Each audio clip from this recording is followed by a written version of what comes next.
Salut à toutes et à tous et bienvenue. Aujourd'hui, nous allons découvrir une solution qui révolutionne la gestion des centres linguistiques au Cameroun et aussi, bon, pourquoi pas, des petites écoles.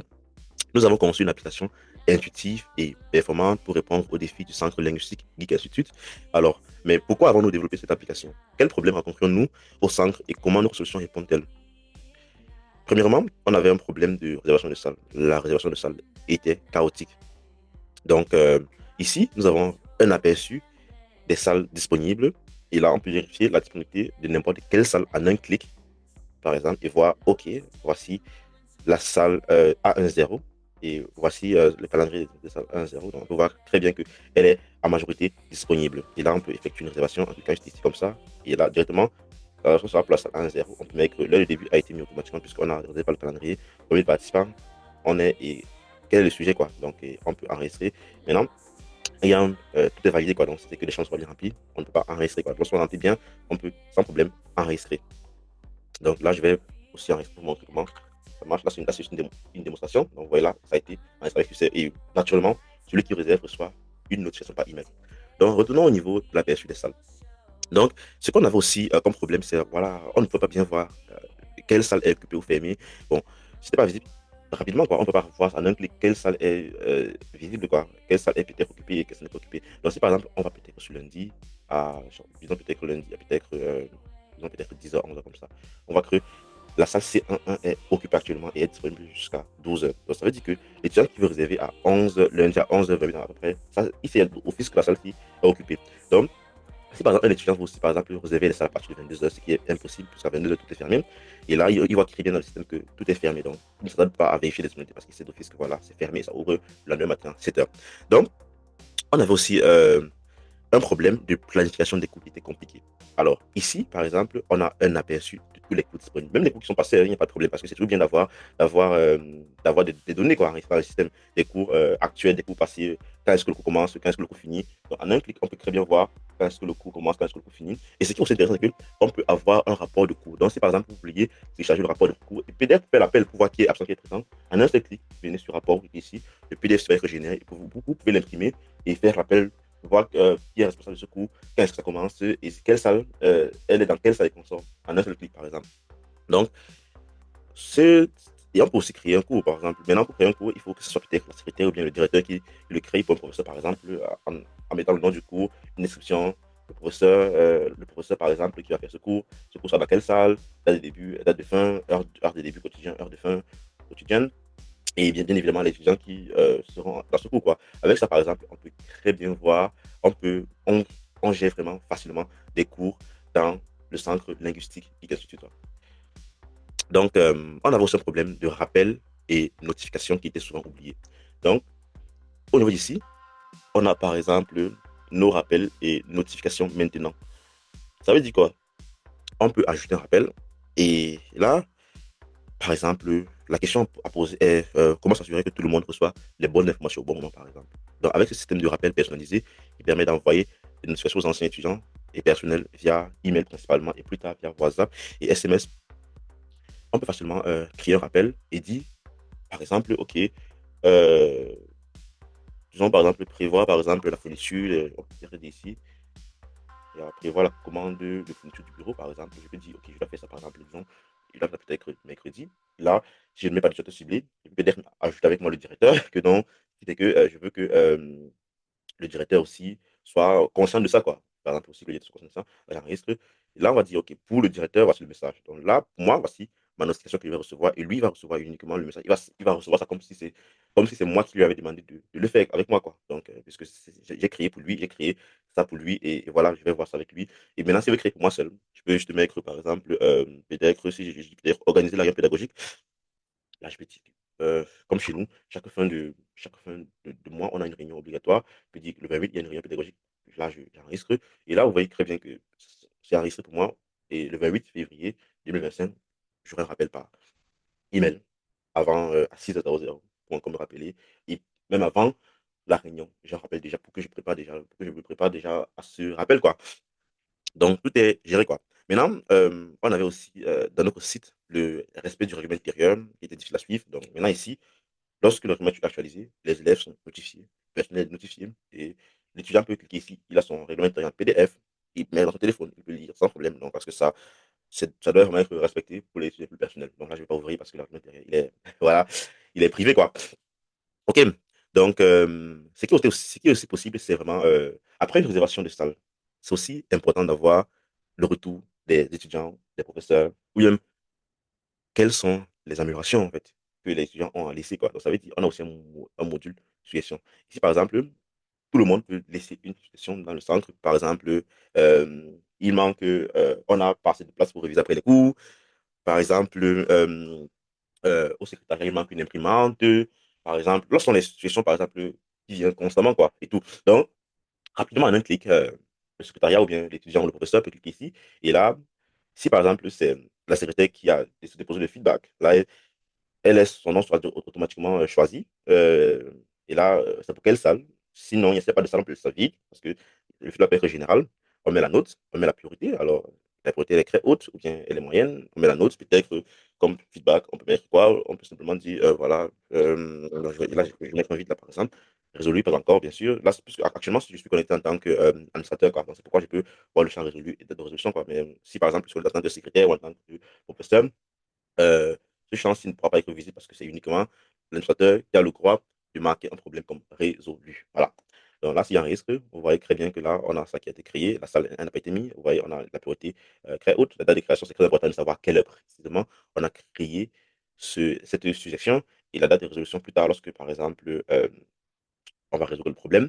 Là, on peut mettre ici, on peut marquer la date de résolution. Par exemple, on a peut-être, disons, le 4 février. Là, on peut mettre ça à résolu, on enregistre. Vous voyez très bien que là, maintenant, c'est résolu. Et là, tout est fine. Donc, voilà. Ce qui est aussi intéressant, c'est que lorsqu'on crée comme ça une situation, l'administrateur reçoit par email une notification, afin qu'il n'oublie pas, quoi, afin qu'il soit vraiment en temps réel informé, quoi. Donc, yeah. On a aussi ce volet gestion des utilisateurs qui était vraiment pas très cool en fait. Imaginez, vous avez un centre linguistique, les étudiants s'inscrivent, on est encore en train d'enregistrer ça sur papier, quoi, aujourd'hui, à l'aide digitale, par exemple. Ce n'est pas cool, quoi. Donc, maintenant, avec ça, par exemple, on enregistre directement nos inscrits par l'application. Donc, lorsque quelqu'un s'inscrit au centre linguistique et institut, la secrétaire clique ici et là, il remplit avec la personne parce qu'il y a une tablette disponible là pour ceux qui vont s'inscrire. Il sélectionne le genre, par exemple, homme ou femme, il met son prénom, il met son nom, le matricule va se générer automatiquement plus tard après l'inscription lorsqu'il aura rempli les données qu'il faut. Mais s'il n'y a pas les données qu'il faut, comme par exemple date d'inscription et date d'entrée, c'est date de début de cours. Et s'il n'y a pas ça, alors son marqueur pourra être générique. Parce que le marqueur se base sur ces informations-là pour être unique et pour faire correspondre, par exemple, et pour bien passer, quoi. Et bien évidemment, avec ça, on gère une recommandation. Donc, si un étudiant a recommandé quelqu'un, alors il signale lors de son inscription que j'ai été recommandé par telle personne, parce qu'on a des bonus de recommandation chez nous. Lorsqu'il va signaler ça ici, qu'il a été recommandé par telle personne, on pourra voir qui l'a recommandé. On filtre ça pour peut-être que c'est Achille qui l'a recommandé. On peut sélectionner Achille là, pour la recommandation. Le rôle, c'est uniquement l'administrateur qui met le rôle. Parce que si la secrétaire crée en règle générale, pour avec le rôle, il y a le rôle, la position, le support hiérarchique qu'elle ne peut pas mettre en fait. Donc, c'est uniquement l'administrateur qui peut le faire et qui est tout à fait normal. Donc, voilà, la naissance sans problème. Mais la naissance obligatoire, la naissance, l'email, le téléphone, le numéro de téléphone, très important. Et là, lorsqu'on finit, on enregistre quoi. Donc, même plus tard, lorsque les nombres d'absences sont justifiés, parce que dans le règlement intérieur, on a un nombre d'absences qu'on ne peut pas, qui stipule que voilà, si c'est que on est absent plus de 5 fois, alors on est convoqué. Et c'est plus tard, ça peut amener à une exclusion de ça, quoi. OK. Donc, c'est un peu ça. On peut vraiment exporter les données des étudiants, mais là, c'est uniquement encore l'administrateur qui peut le faire, et pas un professeur ou bien pas le secrétaire, quoi. Donc, là, parce que là, je suis en tant qu'administrateur. Voilà. Donc, ce qu'on peut encore faire, ce qui est encore intéressant, c'est qu'on peut suivre les visiteurs. Voilà. Parce que on a constamment des personnes qui viennent au centre se renseigner. J'aimerais tel service, j'aimerais par exemple demander un stage dans ce service secrétariat. Donc là, on peut vraiment suivre nos visiteurs. Imaginez par exemple, on a eu par exemple une Pauline qui est venue demander renseignement, peut-être elle est venue au centre, disons, elle est venue par exemple mardi à 7h48. Elle n'a pas voulu laisser son email, son numéro de téléphone, c'est pas grave. La raison de visite, je vais demander le stage. Et là, on note principalement pour quel stage elle s'est enregistrée. Donc, c'est enregistré, peut-être c'est enregistré pour le stage, le secrétariat, on note. Et là, on enregistre, vous voyez, très bien. Là aussi, on enregistre. Lorsqu'on enregistre ça, on a très bien notre, on a très bien nos visiteurs enregistrés, quoi. Et pour là, on a uniquement filtré les visiteurs semaine en cours. Plus tard, on a le module tous les visiteurs, quoi. On peut voir clairement tous les visiteurs. On peut uniquement voir ceux de la semaine en cours, ce qui est intéressant, quoi, parce que vous voyez, est-ce qu'on toujours voir tout dans, il faut toujours qu'on ait un filtre, quoi.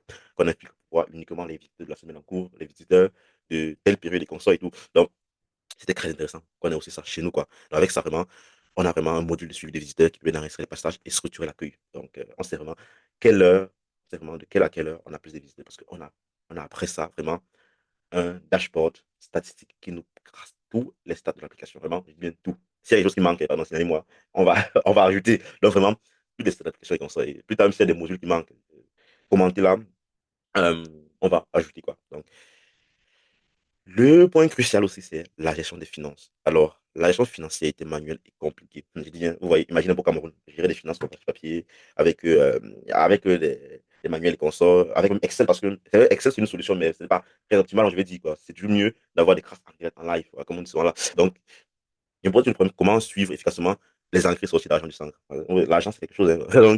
Donc, voilà, on a vraiment un tableau, on a un tableau vraiment, on a un tableau des finances centralisées qui permet de visualiser les budgets et permet de prendre des décisions éclairées. Ça veut dire quoi?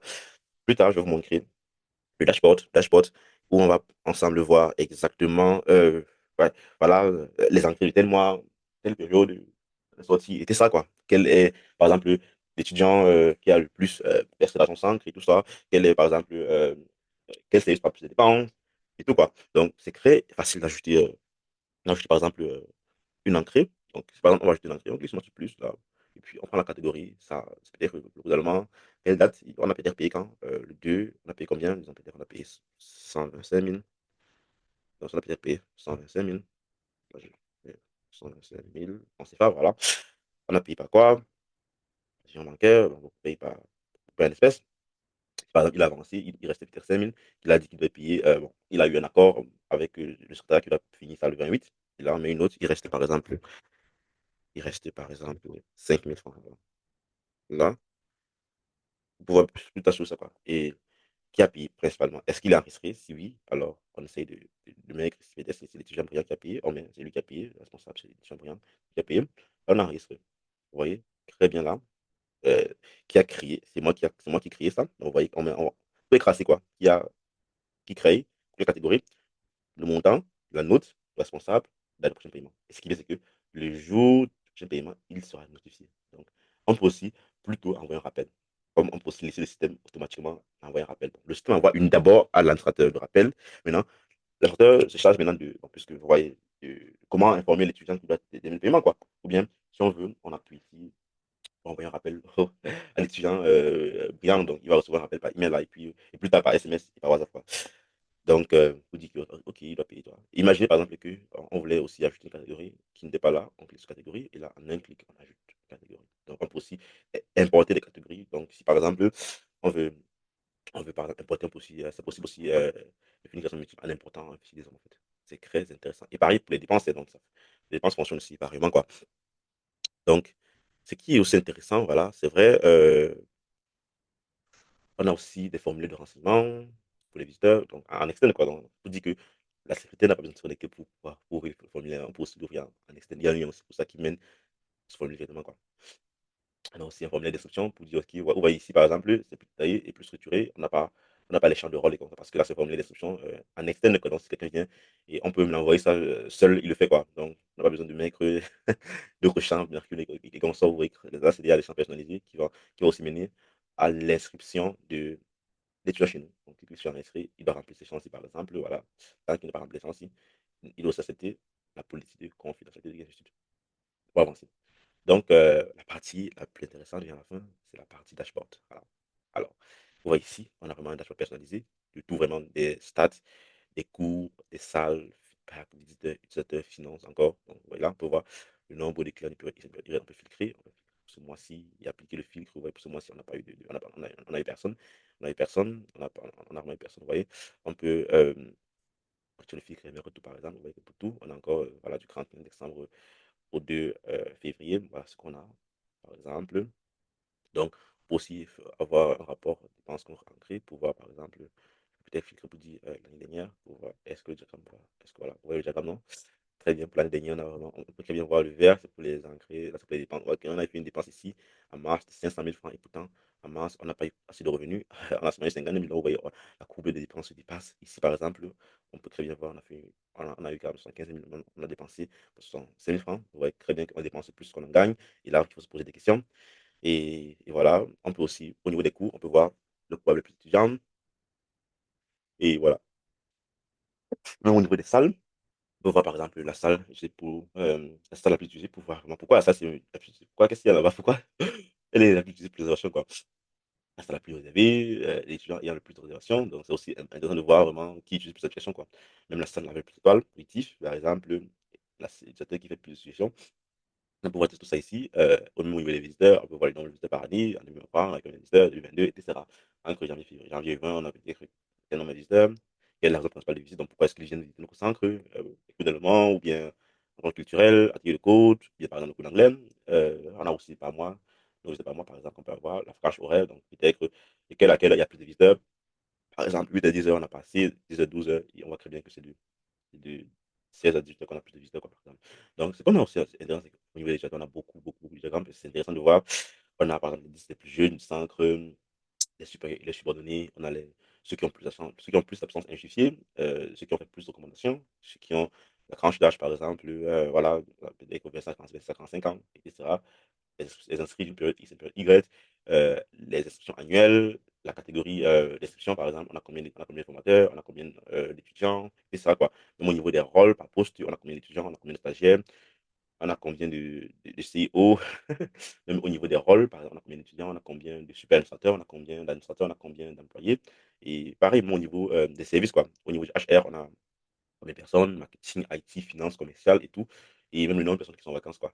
Donc, au niveau des finances encore, on a encore vraiment beaucoup de couples de gains par mois en 2023. On a aussi des couples de dépenses par mois en 2023, gains par catégorie, dépenses par catégorie, gains par utilisateur, dépenses par utilisateur, les meilleurs clients, les services les plus sollicités, les personnes avec le plus de dépenses, les services avec le plus de dépenses. Donc, vous voyez, on a des statistiques là, et ça nous aide franchement à mieux optimiser nos applications, voilà.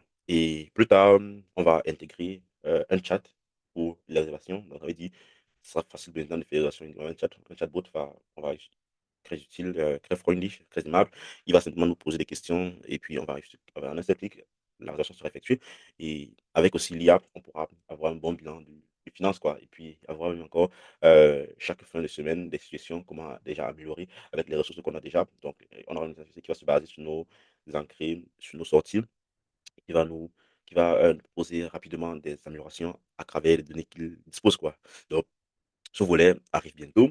Ouais, ce volet sera inclus dans l'application et ça arrive bientôt, voilà.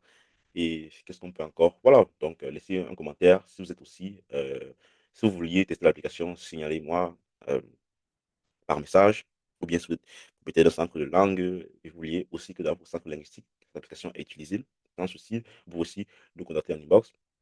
On peut bien évidemment, vous prépare, vous donner une version, hébergée dans votre propre serveur, afin que vos données restent chez vous. C'est tout à fait possible puisque là, actuellement, toutes ces données-ci, c'est juste des données fictives, comme vous avez remarqué, j'espère que vous avez remarqué. Donc, l'application qui fonctionne actuellement pour le linguistique, il y a pas quoi. Donc voilà, c'est pour cette vidéo et j'espère que, ouais, si vous avez des questions, posez-les et je serai ravi de répondre à vos préoccupations. Merci beaucoup. À la prochaine.